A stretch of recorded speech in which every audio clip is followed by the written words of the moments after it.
Hi everyone, Curtis the Mentalist here. Today I want to talk to you about a topic that is near and dear to my heart, something I get asked about quite a bit and complimented on in my personal and professional life, and that is the ability to remember people's names when you meet them. I had the pleasure recently of speaking at the Wichita Independent Business Association monthly luncheon that they do at Botanica every month, and it's a beautiful place, Botanica in Wichita, if you've never been there, and the Wichita Independent Business Association, a great group of people. And I was there to entertain them a bit, show them a bit about what I do, give some demonstrations of the things that I do, but also give them a couple of things to take away. And I talked a little bit about it's important in our personal lives and business when we meet people to remember their names and communicate with them effectively. And also did a demonstration on reading people and finding out things about them just on the personal belongings that they do.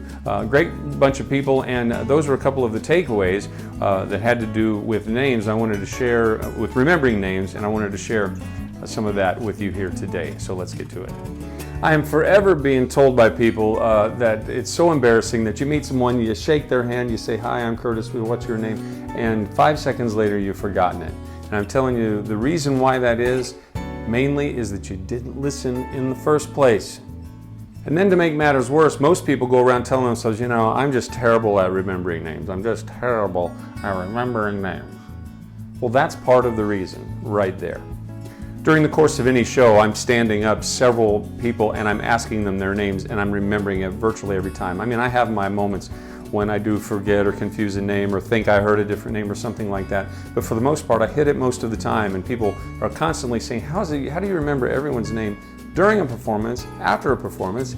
And for crying out loud, I got on a flight recently and a man next to me said, "You're Curtis the Mentalist, aren't you?" And I said, "You're Luke so-and-so," and got it right, and he was pretty amazed. And it was because I was able to recall the instance that I met him, his face associated with the name and all of that. But there are some simple ways to make this more effective in your life. It'll help you in your personal life, it'll help you in your business. Let's get down to it. One of the techniques is, one of the first techniques, first of all, is to just listen. Listen when they talk to you and they tell you their name. They're telling you their name, for crying out loud. And as any psychologist will tell you, any study will tell you, that people, there's two things that are very important to people. One, people like to talk about themselves. They like to share things about their life. And it doesn't mean that they're selfish or narcissistic or anything like that. It's just something that is born into us. It's something that's very natural. And two, it's the sound of their own name. So when they're telling you their name, they're telling you something very important. Oftentimes we're in our own head. We're worried about our impression that we're leaving on them.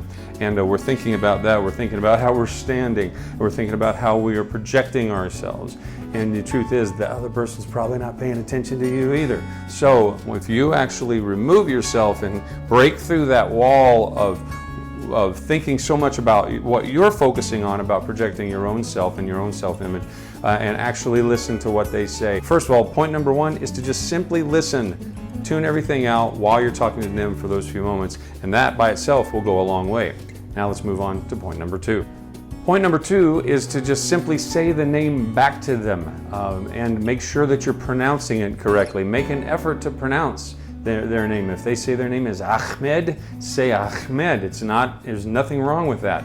If they say their name is Marilyn or Caroline instead of Carolyn, make sure you say it the way that they say it, because they're telling you a lot right there about themselves, about how their name is pronounced. If you don't know how to spell it, ask them, say, "How do you spell that?" Or if you're not sure how they pronounce the name, say, "How do you spell that, Marilyn?"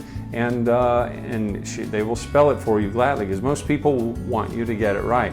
And there's nothing wrong. It doesn't make you look stupid. In fact, what makes you look stupid is to just guess at it, walk away, forget, and then forget the name. Take a moment to listen and say the name back to them. Say it in a sentence like, "Hi, nice to meet you, Curtis. How are you today, Curtis? It's a pleasure. Or, Curtis, we're glad you're here," or whatever the case. Repeat it so that you're hearing it also. That's another good point to help remember the name.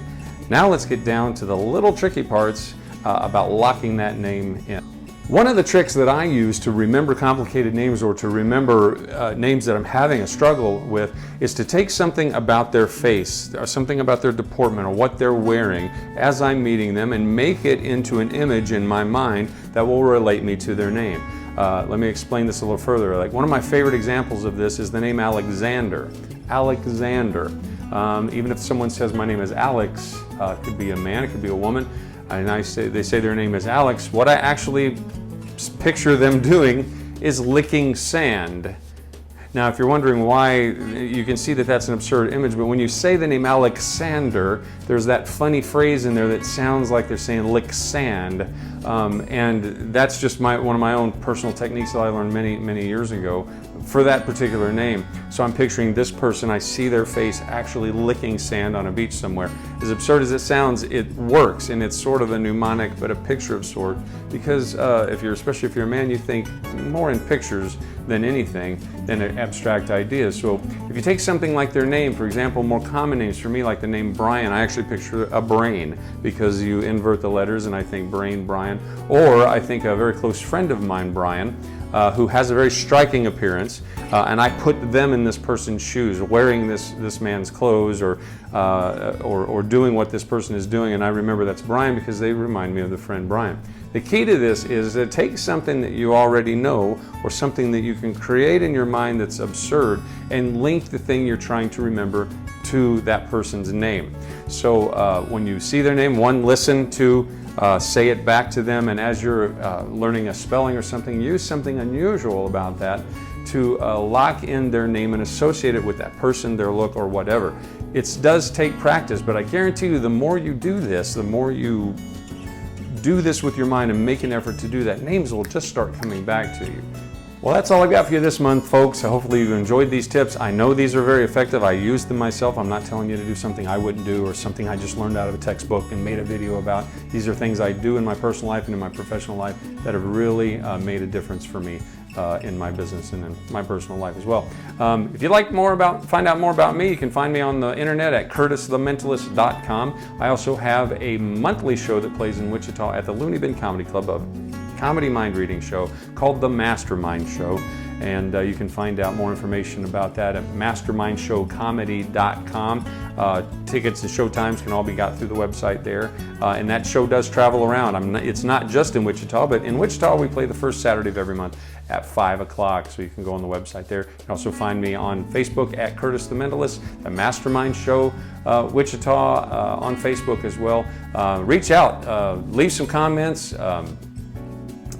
Let us know what you're thinking of this. There's plenty more where this comes from. I might even teach you some fun tricks or two a trick or two that you can play on some of your friends.